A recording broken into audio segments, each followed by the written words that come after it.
అన్నదాత అన్నదాత మీ అన్నదాత చెమటోడ్చి ఆహారాన్నందించే రైతన్నా అనునిత్యం నీ కండదండగా నిలిచే నేస్తం ఎవరన్నా అన్నదాత అన్నదాత మీ అన్నదాత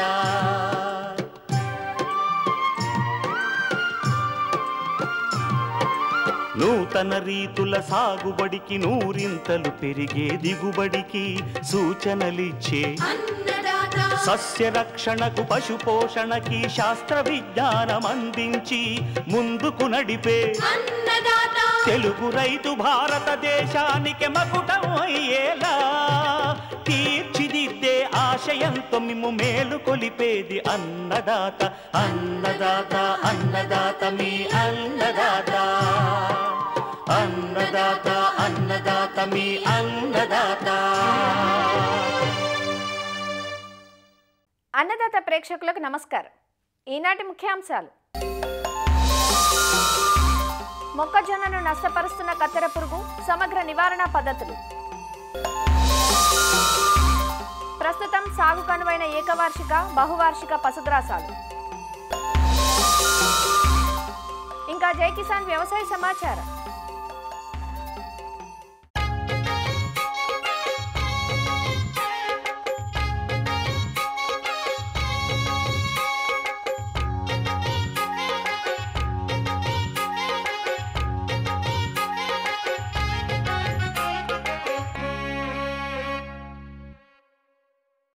కత్తెర పురుగు ఇటీవలి కాలంలో మొక్కజొన్న రైతులను కలవరపెడుతున్న పేరు ఇది.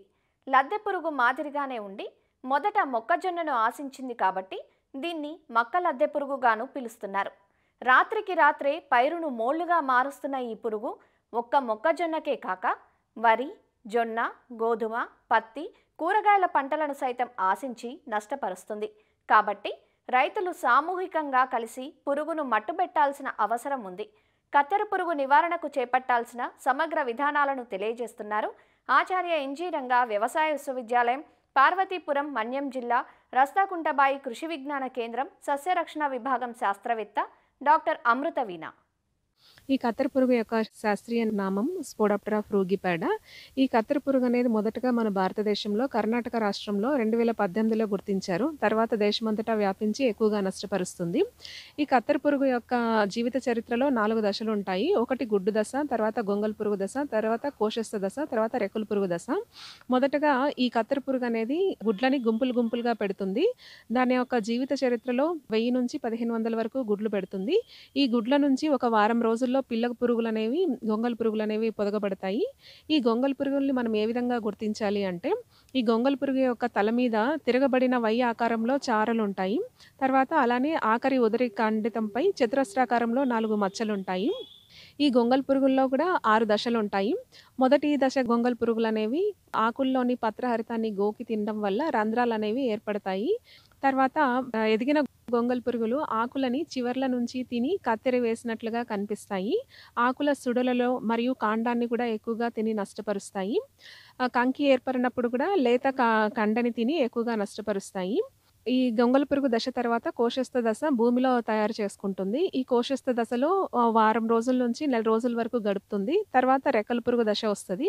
ఈ రెక్కల పురుగు అనేది వారం రోజుల నుంచి 3 వారాలు జీవించి గుడ్లను ఎక్కువగా పెడుతుంది. ఈ కత్తెర పురుగు యాజమాన్యం ఏ విధంగా చేపట్టాలి అంటే, మొదటగా లోతు దుక్కులు అనేవి చేసుకోవాలి. ఈ లోతు దుక్కులు చేసుకోవడం వల్ల భూమిలో ఉన్న కోశస్థ దశ సూర్యరశ్మికి మరియు పక్షుల బారిన పడి నాశనం అవుతాయి. తర్వాత విత్తన శుద్ధి అనేది చేసుకోవాల్సి ఉంటుంది. ఈ విత్తన శుద్ధిని సయాంట్రనలిప్రోల్ ప్లస్ థయోమిథాక్సమ్ అనే మందుని 6 మిల్లీలీటర్లు కిలో విత్తనానికి పట్టించి విత్తన శుద్ధి చేసుకుంటే దీని యొక్క ఉధృతిని కొంతవరకు మనం తగ్గించుకోవచ్చు. తర్వాత ఎకరానికి 3 నుంచి 4 వరుసలలో నాపియర్ గడ్డిని పొలం చుట్టూ వేసుకోవాల్సి ఉంటుంది. ఈ నాపియర్ గడ్డి వేసుకోవడం వల్ల ఈ రెక్కల పురుగులు గుడ్లని గడ్డి మీద పెడతాయి.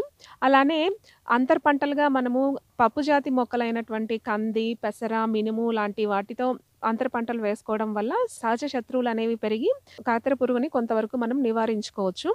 కత్తెర పురుగు గుడ్లని గుంపులుగా పెడుతుంది. అలానే పిల్ల పురుగులు కూడా గుంపులుగా ఉంటాయి. కాబట్టి గుంపులుగా ఉన్నప్పుడు మనము వాటిని ఏరి నాశనం చేయాలి. అంతేకాకుండా గుడ్డు పరాన్నజీవి అయినటువంటి ట్రైకోడర్మా ప్రెటియోజంని ఎకరానికి 50,000 2-3 దఫాలుగా 15-15 రోజుల వ్యవధిలో మనము విడుదల చేసుకున్నట్లయితే కత్తెర పురుగు యొక్క గుడ్లు నాశనం అవుతాయి. ఎకరానికి 1 లీటర్ వేప నూనె లేదా 5% వేప గింజల కషాయం పిచికారీ చేసుకోవడం వల్ల గుడ్లు కానీ లేదా పిల్ల పురుగులు కానీ నాశనం అవుతాయి. చిన్న దశలో ఉన్నప్పుడు క్లోర్పైరిఫాస్ 500 మిల్లీలీటర్లు లేదా క్వినాల్ఫాస్ 400 మిల్లీలీటర్లు పిచికారీ చేసుకోవడం వల్ల చిన్న దశలో ఉన్న గొంగళి పురుగులు నాశనం అవుతాయి.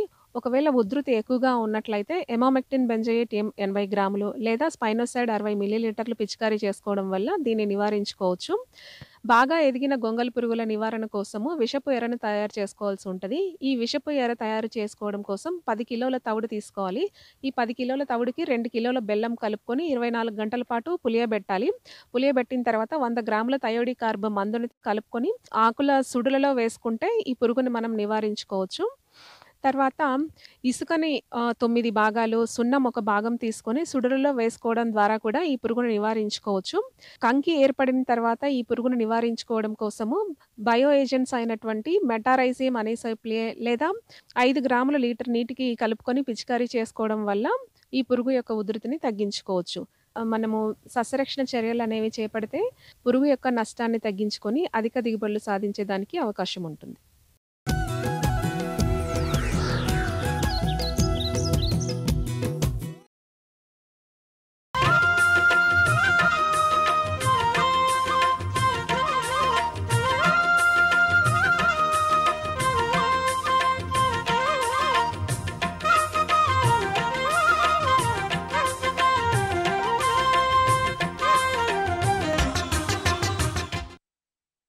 పాడికి ఆధారం పచ్చిమేతలు. ప్రతి పాడి పశువుకు రోజుకు 30-40 కిలోల పచ్చిమేతలు అవసరం. ఏడాదంతా కొరత లేకుండా పోషించాలంటే ప్రతి 5 పశువులకు 1 ఎకరం చొప్పున గ్రాసాలు పెంచుకోవడం అవసరం. ఎందుకంటే పశుగ్రాసాలను కొనుగోలు చేయడం కంటే తమ కమతాల్లో సొంతంగా సాగు చేసుకొని మేపినప్పుడే రైతుకు ఖర్చు తగ్గుతుంది. సొంతంగా సాగు చేసుకుంటే కిలో 3-4 రూపాయలకు ఉత్పత్తయ్యే గ్రాసాలు కొనాలంటే మాత్రం ఖరీదుగా మారతాయి. గ్రాసాల్లో గడ్డి జాతివి, గింజ జాతివి ఉన్నాయి. అలానే గింజ జాతిలో ధాన్యపు జాతివి, పప్పు జాతివి ఉన్నాయి. 3/1 వంతు పప్పు జాతి గ్రాసాలను కలిపి మేపటం వల్ల పశువుకు మాంసకృత్తులు పుష్కలంగా అంది పాల దిగుబడి బాగుంటుంది.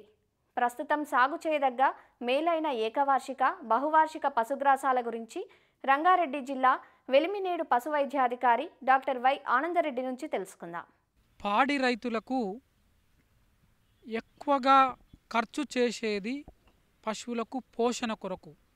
ఈ పోషణ ఖర్చు తగ్గించుకుంటే పాడి అనేది లాభసాటిగా ఉంటుంది. పచ్చి మేతలు విరివిగా సాగు చేయడం వల్ల పాడి రైతులు పోషణ ఖర్చును తగ్గించుకోవచ్చు. జనరల్గా 5 రకాల మేతలు మనం పాడి పశువులకు ఇస్తాము. దీంట్లో అతి ముఖ్యమైనవి 1 ధాన్యపు జాతి పచ్చిమేతలు, 2వది గడ్డి జాతి పచ్చిమేతలు, 3వది పప్పు జాతి పచ్చిమేతలు, 4వది చెట్టు రకం పచ్చిమేతలు, 5వది అజొల్లా. అలాగే సంవత్సరం వరకే వచ్చే వాటిని ఏకవార్షికాలు అంటారు. 2 ఏండ్లు 3 ఏండ్లు వరకు ఒకసారి వేస్తే వచ్చే వాటిని బహువార్షికాలు అంటారు. ఈ గడ్డి జాతి పచ్చిమేతలలో అతి ముఖ్యమైనది ఇప్పుడు రైతు సోదరులు ఎక్కువగా వేసుకోవాల్సింది సూపర్ నేపియర్ రకం గడ్డి జాతి. ఈ సూపర్ నేపియర్ రకం గడ్డి జాతి అనేది థాయిలాండ్లో అభివృద్ధి చేయడం జరిగింది. ఈ గడ్డి జాతిలో దాదాపు 12-15% ఈ క్రూడ్ ప్రోటీన్ ఉంది. ఇది 1 ఎకరాకు 180 నుండి 250 టన్నుల పచ్చిమేత వస్తుంది. అంటే దాదాపు ఇది ఒక కింగ్ ఆఫ్ ద ఫాడర్, అంటే అత్యధికంగా పచ్చిమేత ఇచ్చే పశుగ్రాసం. దాదాపు ఫర్టైల్ సాయిల్స్లో ఇది చాలా ఎర్ర నేలలు, బంకమట్టి నేలలలో ఎక్కువగా వస్తుంది. చౌడు నేలలలో అంత అనుకూలం కాదు. తర్వాత నెక్స్ట్ వచ్చేది హైబ్రిడ్ నేపియర్. ఈ హైబ్రిడ్ నేపియర్లలో అతి ముఖ్యమైనది APBN1, CO5, CO4, తర్వాత కోటు, కోత్రి ఇలాంటి వెరైటీలు హైబ్రిడ్ నేపియర్లో ఉంటాయి. ఇవి కూడా సూపర్ నేపియర్ లెక్కనే దాదాపు అలాగే ప్రొపగేషన్ చేసుకోవాలి. దీనిలో దిగుబడి అనేది సాయిల్ ఫర్టిలిటీ బట్టి 80 నుంచి 150 టన్నుల వరకు వస్తుంది. నెక్స్ట్ గడ్డి జాతులలో ఎక్కువగా నీరు నిల్వ ఉండే అంటే వాటర్ లాగుడ్ ఏరియాలో ఎక్కువగా సాగు చేసే గడ్డి పారాగడ్డి. దీన్నే బఫెలో గ్రాస్, ఎందుకంటే బర్రెలు ఇష్టంగా తింటాయి పారాగడ్డి. ఈ వాటర్ ఎక్కువగా నిలిచి ఉండే ప్రాంతంలో విపరీతంగా పెరుగుతుంది కాబట్టి బర్రెల కోసం ఇది ఎక్కువగా మనం యూజ్ చేస్తాము. పారాగడ్డిలో క్రూడ్ ప్రోటీన్ అనేది 7 నుంచి 8% ఉంటుంది. ఇది ఒక ఎకరానికి 15,000 స్లిప్స్ను నాటుకోవడం ద్వారా దాదాపు నాటిన తర్వాత 75 రోజులకు ఫస్ట్ కటింగ్ వస్తుంది. ప్రతి 40 రోజులకు నెక్స్ట్ కటింగ్ వస్తుంది. సంవత్సరానికి 7 నుంచి 9 కటింగ్స్ మనం కోసుకోవచ్చు. కాకపోతే శీతాకాలంలో కొంచెం సుప్తావస్థలోకి వెళ్ళి తక్కువ దిగుబడి వస్తుంది. వేరే గ్రాస్లో చూసుకుంటే గిన్నీ గ్రాస్ అనేది కూడా మనం వేసుకోవచ్చు. గిన్నీ గ్రాస్ అనేది కొంచెం డ్రాట్ రెసిస్టెంట్ గ్రాసు, వర్షాభావ పరిస్థితులు తట్టుకునే గ్రాసు. శాండీ సాయిల్ తర్వాత ఆల్కలైన్ సాయిల్స్లో కూడా ఈ గిన్నీ గ్రాస్ను వేసుకోవచ్చు. తర్వాత గింజ జాతి పశుగ్రాసాలలో అతి ముఖ్యమైనది మొక్కజొన్న. ఈ మొక్కజొన్నలో ఆఫ్రికన్ టాల్ అనేది ఇది జనరల్గా ఏకవార్షికము, అంటే ఒకటే కటింగ్ వస్తుంది. ఎకరానికి దాదాపు 50 నుంచి 70 టన్నుల పశుగ్రాసం ఇస్తుంది. మొక్కజొన్న అనేది పాడి పశువులకు, ముఖ్యంగా ఆవులకు, హెచ్ఎఫ్ జెర్సీ ఆవులు పెంచే వాళ్ళు ఇది కంపల్సరీ మొక్కజొన్నని ఈ పశుగ్రాసంలో ఒక భాగంగా చేసుకోవాలి. అయితే ఇది దాదాపు 15 ఫీట్ల వరకు పెరగడం జరుగుతుంది. ఈ ఆఫ్రికన్ టాల్ మొక్కజొన్న ఎకరానికి 15 కేజీల ఆఫ్రికన్ టాల్ వెరైటీ మొక్కజొన్నను విత్తుకోవాల్సిన అవసరం ఉంటుంది. ఇది ఇంకోటి సైలేజ్ పాతర గడ్డికి చాలా ఉపయోగమైన గడ్డి ఈ ఆఫ్రికన్ టాల్ మొక్కజొన్న. తర్వాత నెక్స్ట్ చూసుకుంటే ఈ మొక్కజొన్నలో బహువార్షికాలు మనం చూసుకుంటే CSV 30 MH అనేది ఇది బహువార్షికము. ఒకసారి వేస్తే ఇది దాదాపు 2 సంవత్సరాలు 3 సంవత్సరాల వరకు కూడా వస్తుంది. ఇది కూడా మంచి దిగుబడిని ఇచ్చే అవకాశం ఉంటుంది. మొక్కజొన్న వేయడం వల్ల పాల దిగుబడి అనేది విపరీతంగా పెరగడం జరుగుతుంది. తర్వాత నెక్స్ట్ వచ్చే గింజ జాతిలో జొన్నలో కొన్ని ఏకవార్షిక జొన్న రకాలు ఉన్నాయి, కొన్ని ఏకవార్షికాల్లో మల్టీకట్ వెరైటీస్ ఉన్నాయి, తర్వాత బహువార్షిక జొన్న రకాలు కూడా ఉన్నాయి. ఈ జొన్న అనేది ఎకరానికి 10 నుంచి 15 కేజీల విత్తనాలు విత్తుకోవాల్సిన అవసరం ఉంటుంది. ఒక కట్టు వెరైటీ ఏంటంటే PC6 ఒకటే కట్టు వస్తుంది. అంటే ఎకరానికి ఈ ఒక్క కట్టులనే దాదాపు 30 టన్నుల పచ్చిమేత వస్తుంది. అలాగే 3-4 కోతలు వచ్చే వాట్లల్లో SSG, MP చారి ఇలాంటివి 4-5 కోతలు వస్తాయి. సంవత్సరానికి 50 నుంచి 70 టన్నులు ఈ MP చారి SSG ప్రొడక్షన్ అనేది అంటే ఫాడర్ ప్రొడక్షన్ వస్తుంది. వేసిన తర్వాత 60 నుంచి 75 రోజులలో ఫస్ట్ కటింగు, తర్వాత 40 రోజులకు ఒకసారి నెక్స్ట్ హార్వెస్టింగ్ మనం చేసుకోవచ్చు. తర్వాత పప్పు జాతి రకాలలో అతి ముఖ్యమైన రకం క్వీన్ ఆఫ్ ద ఫాడర్ అనే మనం చెప్పుకునే ఫాడర్ ఏంటంటే ల్యూసర్న్. దీన్నే ఆల్ఫా హే అంటారు. CP క్రూడ్ ప్రోటీన్ అనేది 20 నుంచి 23% ఉంటుంది కాబట్టి ప్రోటీన్ కంటెంట్ కానీ దీంట్లో మినరల్స్ కానీ విటమిన్స్ కానీ అతి ఎక్కువగా ఉంటాయి. కాబట్టి పాడి పశువులు పెంచుకునే ప్రతి రైతు ఈ ల్యూసర్న్ అనేది కొద్ది మోతాదులో సాగు చేసుకోవడం వల్ల ప్రోటీన్ను మనం పశువులకు ఇవ్వడం ద్వారా పాల ఉత్పత్తి ఎక్కువగా వచ్చే అవకాశం ఉంటుంది. ఈ ల్యూసర్ను మనం చలికాలంలో, ఎందుకంటే ఎండాకాలంలో వర్షాకాలంలో విత్తినా ఇవి మొలకెత్తవు కాబట్టి చలికాలంలో విత్తుకోవాలి. ఎకరానికి 8 కేజీల గింజలు ల్యూసర్న్ గింజలు అవసరం అవుతాయి. దీంట్లో ఆనంద్ వెరైటీ చాలా బాగా ఉంటుంది. సంవత్సరానికి 10 కటింగ్ల వరకు వస్తుంది. ఎకరానికి 30 టన్నుల దిగుబడి వస్తుంది. కాకపోతే ఇది ఎక్కువగా మేపుకోవద్దు, ఎందుకంటే ఈ ఈ లూసన్లో కడుపు ఉబ్బరం కలిగించే కెమికల్స్ ఉంటాయి కాబట్టి 4 నుంచి 5 కేజీల వరకు ఈ పశుగ్రాసాన్ని మనం ఒక పశువుకి మేపుకోవచ్చు. అలాగే పప్పు జాతి పశుగ్రాసాలలో హెడ్జ్ లూసన్ను కూడా అతి ముఖ్యమైనది, బర్సీమ్ కూడా మనం వేసుకోవచ్చు. నెక్స్ట్ పప్పు జాతి రకాలలో కౌపి, దీన్నే బొబ్బెర అంటారు. ఈ కౌపి బొబ్బెర ఎకరానికి 12 నుంచి 15 కేజీలు వేసుకోవాల్సి ఉంటుంది. ఒక ఎకరంలో ఇది దాదాపు 50 టన్నుల వరకు దిగుబడి వస్తుంది. అయితే ఎక్కువగా ఈ కౌపీని జొన్నతో పాటు సాగు చేస్తే జొన్న మొక్కలపైకి పాకడం వల్ల గింజ జాతి తర్వాత పప్పు జాతి కలిసి కోసివేయడం వల్ల పశువులు పాల దిగుబడి ఎక్కువగా ఇస్తాయి.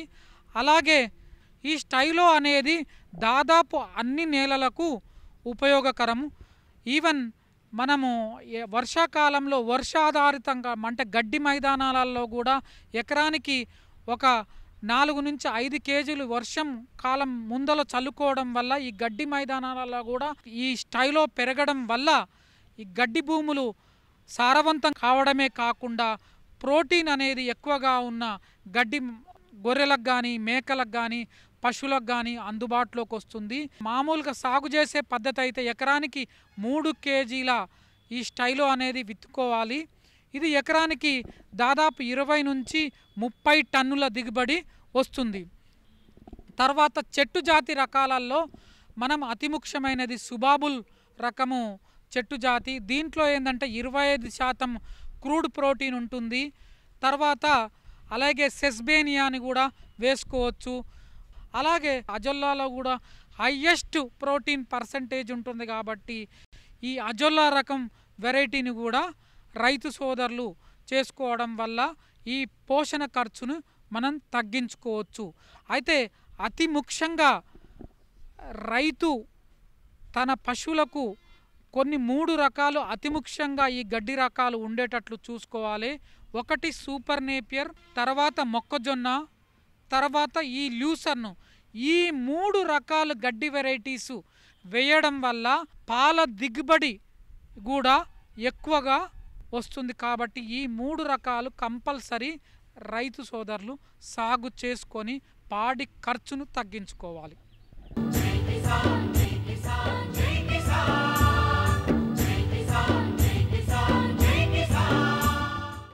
వ్యవసాయ సమాచారం ఇప్పుడు జై కిసాన్లో చూద్దాం.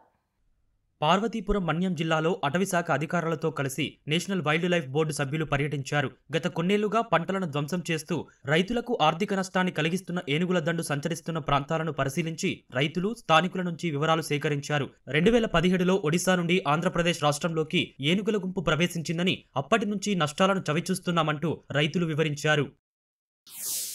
తెలంగాణలో గత వారం క్రితం కురిసిన అధిక వర్షాలు అన్నదాతలను అతలాకుతలం చేశాయి. పంటలన్నీ నేట మునిగిపోయి రైతుకు తీరని నష్టాన్ని మిగిల్చాయి. మెదక్ జిల్లా మెదక్ మండలం సంగాయిగూడ తండాలో వరిచేలన్నీ ఇసుక మేటలు వేశాయి. తండాకు సమీపంలో ఉన్న హల్దీవాగు పోటెత్తి చేలు మునిగిపోయాయి. ప్రస్తుతం నీరు పోయినా పొలాలను ఇసుక కమ్మేసిందంటూ రైతులు ఆందోళన చెందుతున్నారు. మాకు 4 రోజులు వర్షం పడి మొత్తం ఇసుక తీసుకొచ్చి పొలంలో ఇసుక పారేసింది. బెండ మీద పుస్తలు తీసుకొచ్చి కొమ్మటోళ్ళ రైన్ పెట్టి కూడా పెట్టినా కూడా వేస్ట్ అయిపోయింది కదా.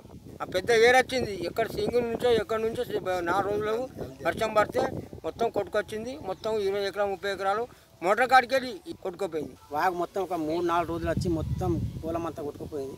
ఒక రైతుకు 4 ఎకరాలు 5 ఎకరాలు లేదు మాకు భూమి. ఒక రైతులకు 2 ఎకరాలు ఎకరన్నర 30 గుంటలే ఉంది. ఉన్నాయి 30 గుంటలకు 2 ఎకరాలు మొత్తమే కొట్టుకుపోయింది వాగు. రైతులకు చాలా మోటార్లు, పైపులు, మోటార్లు, షాటర్లు మొత్తమే కొట్టుకుపోయింది. అది ఎకర పొలం ఉండేడా, ఎకర పొలం మొత్తం పోయింది.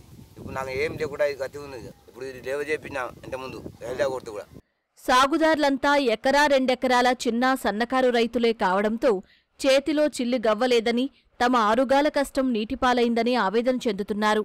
చేలన్నీ పొట్టదశకు చేరుకున్న సమయంలో పనికిరాకుండా పోయాయంటూ తీవ్ర ఆవేదన చెందుతున్నారు. ఇక్కడ నాటేయబట్టి 10-15 సంవత్సరాల నుంచి వేస్తున్నాము. ఇక్కడ ఇంత వరద ఇండియానం నీళ్ళు ఎప్పుడు కూడా రాలేవు. ఈసారి బాగా సింగూరు డ్యామ్ వలన బాగా నీళ్ళు వచ్చినాయి. నీళ్ళు వచ్చి మా పొలాలన్నీ మునిగిపోయినాయి. ఇక్కడ మేము 4 ఎకరాలు నాటేసాము. 4 ఎకరాలకు 4 ఎకరాలు గుంట భూమి కూడా మిగలకుండా మొత్తం మునిగిపోయింది. 5 ఎకరాలు నాటేసినాం, మొత్తం మునిగిపోయింది. దున్నుడు, కేజీలు, మందు, మాకు మత్తు, కైకిలు అన్నీ అయినాయి. మాకు గవర్నమెంట్ మాకు ఏదైనా ఆదుకోవాలని కోరుకుంటున్నాము. 5 ఎకరాలు నాటేసిన కాబట్టి 3 ఎకరాలు నష్టపోయినా. ఎకరకు 25,000 కాబట్టి ఖర్చున ఓ నెల అయితే కోత కోసడం జరగబోతుంది. ఖర్చు ఉంది కాబట్టి మంచిగా వచ్చి కాబట్టి కూడా ఖర్చు కాబట్టి నష్టపోయినాం. మొన్న వర్షం బాగా వారం రోజులు బొగ్గ కురిసి సింగూరు గేట్లు ఎత్తేసరికి నేను కౌలు చేస్తున్నా. ఒక 6-7 ఎకరాలు 3-4 ఎకరాలు మొత్తం పోయింది. మనిషికి ఎకరా పొలం ఉంటే ఇది మొత్తం కొట్టి ఉసుక పెట్టింది. అగ్రికల్చర్ కూడా ఫోన్ చేసి కూడా ఫోన్ లేపట్లేదు. అసలు వాళ్ళు కూడా అసలేరు. నాది 2 ఎకరాలు పొలము, ఎక్కడ మొత్తం కొట్టుకుపోయింది. చూద్దామంటే ఏం లేదు. ఆ బెంకు కూడా మాపి కాలే. ఇప్పుడు ఆ పొలం మీదనే బతుకు తెరువుండే, ఏం లేకుండా అయిపోయింది. అల్జాగు పెద్దగా వచ్చి మొత్తం 50-100 ఎకరాల దాకా కొట్టుకుపోయింది. మొత్తం పెద్దగా మొత్తం ఇడికి మొత్తం మాకు ఏం సహకారం లేకుండా మొత్తం పెద్ద ఫుల్ వచ్చింది. మాకు ఎక్కడ డాటా రాకుండా ఇక్కడ రాకుండా మొత్తం పొలాలకు వెళ్ళి మొత్తం పోయింది. పంటకు పెట్టుబడి పెట్టే పరిస్థితి లేక, అటు ఇసుక మేటలు తీయించే స్తోమత లేక తీవ్ర ఆవేదన చెందుతున్నారు. ప్రభుత్వం పరిహారం అందించి ఆదుకోవాలంటూ బాధిత రైతులు కోరుతున్నారు. మెదక్ మండలం సంగాయిగూడ తాండా ఏదైతుందో సంగాయిగూడ తాండాను ఆనుకొని హల్దీవాగు ఉంది. ఆ హల్దీవాగు గత 3 రోజులుగా కురిసినటువంటి భారీ వర్షానికి ఉధృతంగా ప్రవహించడంతో ఆ హల్దీవాగు పరివాహక ప్రాంతంలో ఉన్నటువంటి గిరిజనులు ఎవరైతే ఉన్నారో ఆ గిరిజనులు మొత్తం కూడా నిండా మునగడం జరిగింది. అయితే హల్దీవాగు ఉధృతంగా ప్రవహించడంతో దాదాపుగా రైతుల యొక్క పంట పొలాల్లో మొత్తం కూడా ఇసుక మేట వేయడం జరిగింది. అయితే దానివల్ల వాళ్ళు వరి అంతా కూడా పొట్ట దశకు వచ్చేటువంటి సందర్భంలో ఇలా భారీ వర్షము ఇసుక మేట వేయడం ద్వారా పూర్తిగా నిండా మునిగామని రైతులు ఆవేదన వ్యక్తం చేయడం జరుగుతుంది. అయితే ప్రభుత్వం వారికి నష్టపరిహారం చెల్లించి ఆదుకోవాలని చెప్పి డిమాండ్ చేయడం జరుగుతుంది. శేఖర్, సంగాయిగూడ తాండా నుండి.